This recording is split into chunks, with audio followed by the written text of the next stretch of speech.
watching Property TV.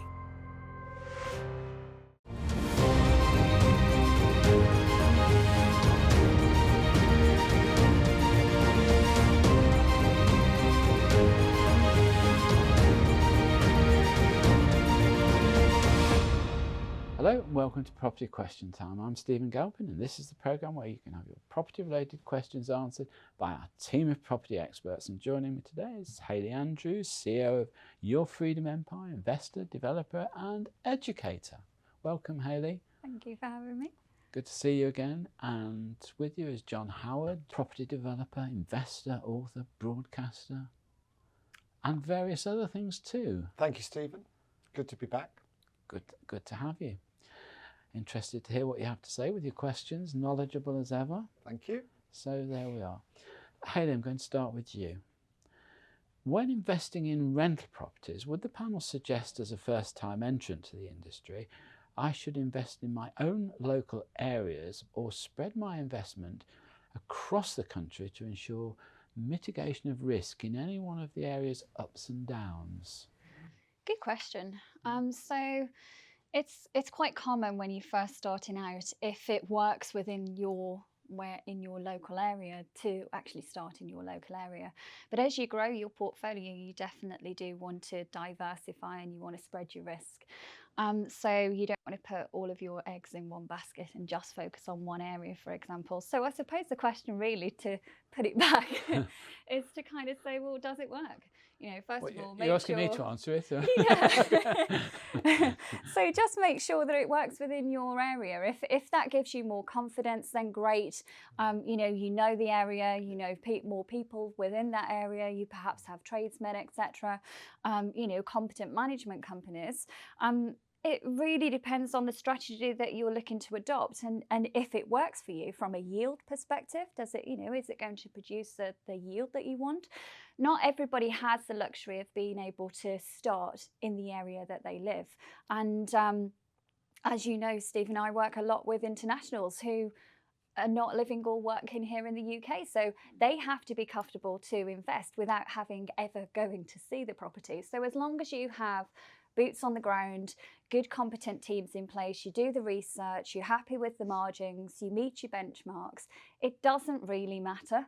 So at some point you are going to have to be comfortable with spreading your risk, and you're not always going to be the expert in that particular area. I suppose the question, if we look at it carefully, is talking about somebody who's entering the industry for the first time. And I suppose another way of looking at it could be that if you do stay within your local area, at least you do have the choice of either managing it yourself or putting the management out to somebody else. And that's why a lot of people will stay local. If the numbers work, they'll stay local. I did. So when I first started out, I researched the whole of the UK. What a surprise! What a surprise! And I came up with 3 areas that worked for me. The strategies that I was looking to adapt worked. There was demand. All things like that ticked all of those boxes. And one of the areas that worked for me was my local area. So the bulk of my portfolio is within 1 hour's drive of where I live. But that's not to say that I don't invest anywhere else within the UK as well. I do. So I think it comes down to confidence more than anything else. A lot of people, when they're first starting out, will want to stay local. But you don't have to, at the end of the day, as long as you've got confidence in the teams on the ground. I have a portfolio in Liverpool. I've owned it for 10 years and I've never seen it. So as long as you do the research, the numbers stack up, and you have good, solid people on the ground to implement and exercise that strategy, it doesn't matter.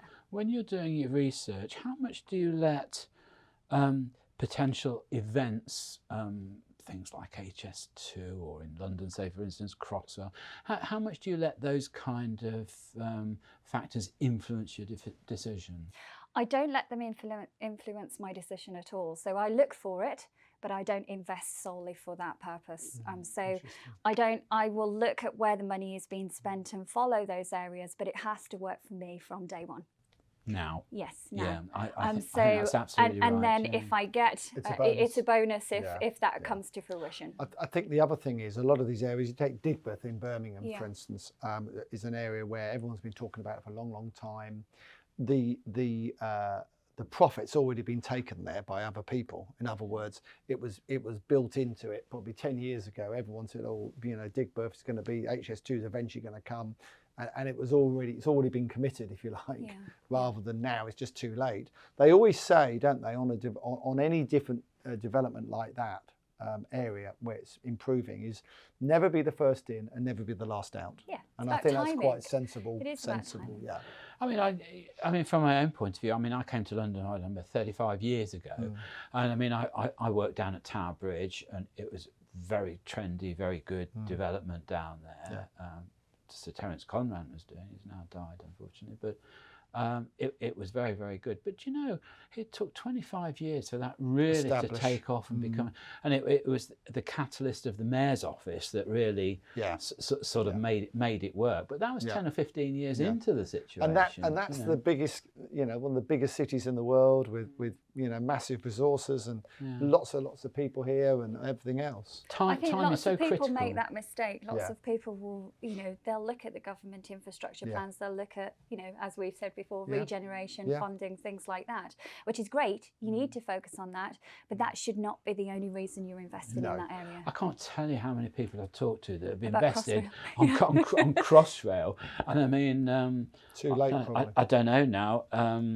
Maybe our producer knows, but I don't know how far we are behind with it now. Is it about 4 years? 4 years or something. You know, so that's going to be a sad blight on the returns, isn't it? Yeah, well, absolutely. There we go.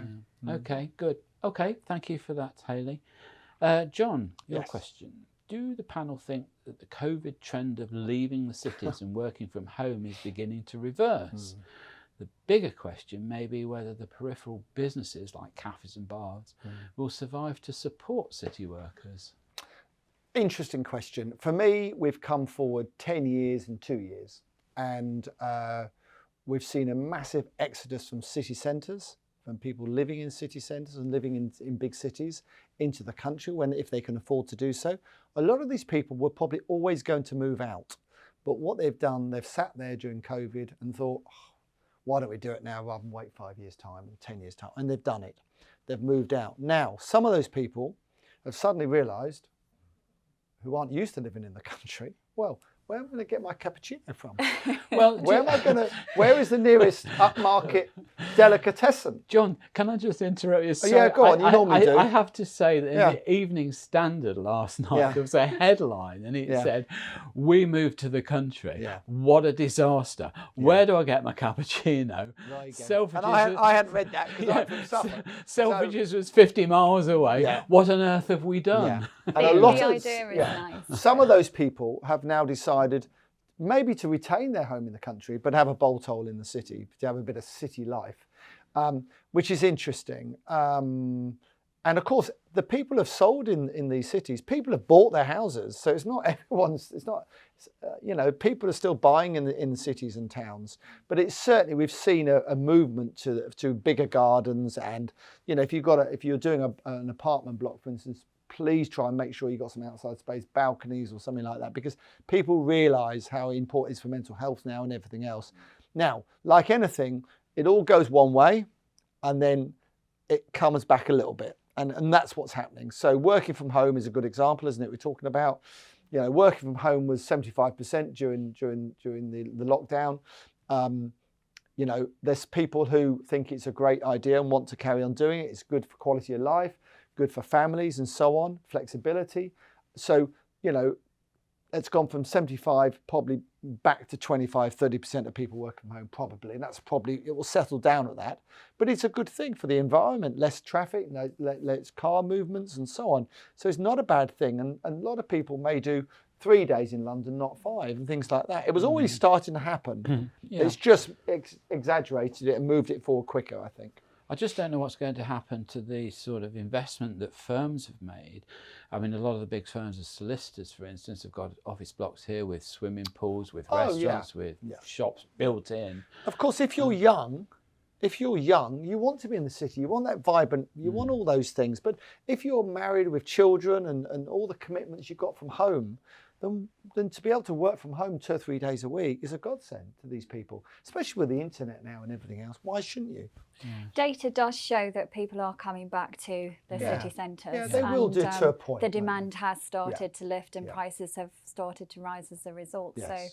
So we always said, didn't we, that while lots of people have moved out, actually when COVID kind of comes to some sort of an end and settles down, you will have a lot of people that will move back. So, but not everyone.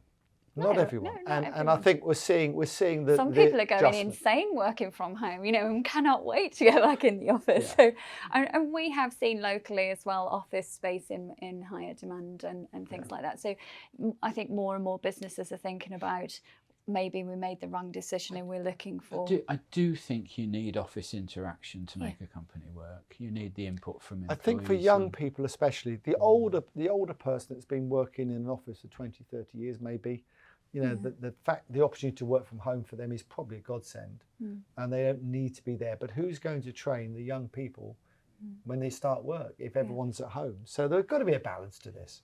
And I think there will be going forward.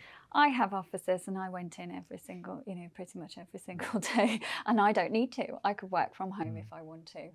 So I like to have work. Well, I had a real problem because most of my time, my office is some coffee shop somewhere. So where they were closed, I was really stuck, Stephen. So, but there we go. You can come and rent an office. Yeah, thanks. I can't wait. Yeah, thanks. I can afford your rent. All your problems solved. Yeah. Okay, well, thank you both for those answers. That's all we've got time for in this half of the show, so join me again after the break. You are watching Property TV. You are watching Property TV. Hello and welcome back to part 2 of Property Question Time. I'm Stephen Galpin and with me are Hayley Andrews and John Howard. Welcome back, guys. Thank you. Hayley, your second question. If I invest in an HMO through my limited company, will this automatically attract business rates as opposed to investing in my personal name and paying council tax? And presumably there'd be quite a cost difference, wouldn't there? Yeah, there would be. Well, it depends. I love that word today, don't I?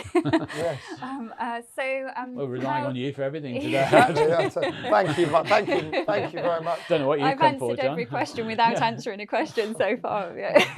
No, so whether you pay business rates or council tax has nothing to do with how you buy that property, whether it is in your own personal name or through a limited company structure.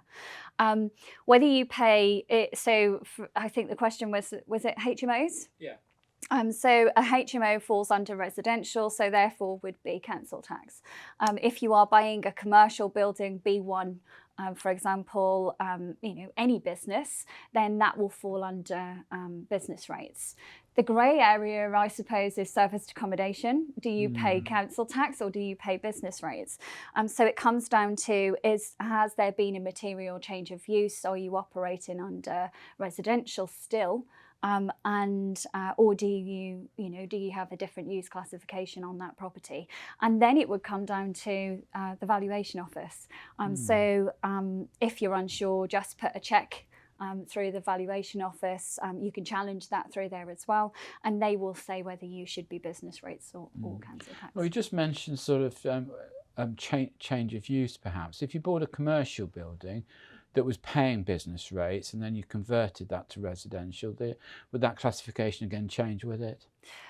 During that phase, you would be liable for business rates until it was residential. Unless it's uninhabitable, I suppose. Yeah, unless it's... There are exemptions, of course. So it just comes down to the habitation. But you have to still have to pay it, and then you claim it back. Right. But the one thing about commercial rates is that for many years, whoever's been in government has said they're going to do something about this commercial rates because the rateable value, the rate, it's archaic. It's totally archaic. And of course, a lot of rents are in the high streets are coming down dramatically. Well, they've been dropping for the last 10 years now, Absolutely. yet the business rates, Yeah, you know, the haven't. valuation is still So the same. I'm disappointed with this government so far because they were going to sort this out. And one of the best ways I think to sort it out is to allow it to the rates to be collected when you collect the VAT, when the government collects the VAT, because you can do it on turnover, and you can say, well, you know, 1% of your turnover should be rates. That way, it's much fairer. So if you're doing very well, you probably pay more, and you're doing less. If you're not doing so well, you pay less. That seems a very fair system, and one that I know a number of the MPs are lobbying Rishi Sunak to do. So I hope something's done, because to keep burying everyone's head in the sand on this is wrong.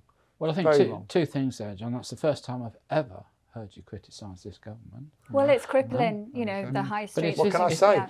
I'm an honest guy. But you're right, it does require now fundamental change. Definitely. Our high street model has changed. Yeah. No longer can the big institution companies start saying, oh, I only want blue chip tenants and one thing Those or another, guys are gone. because they're not going to find them. No, they're not. And turnover of properties has gone up tremendously in commercial And world. short leases. I mean, everyone, you know, the old days, you know, 21-year leases, 25-year leases, 30-year leases. Now, even these big companies won't sign more than 5 years. Yeah. No. It's amazing how it's changed. No.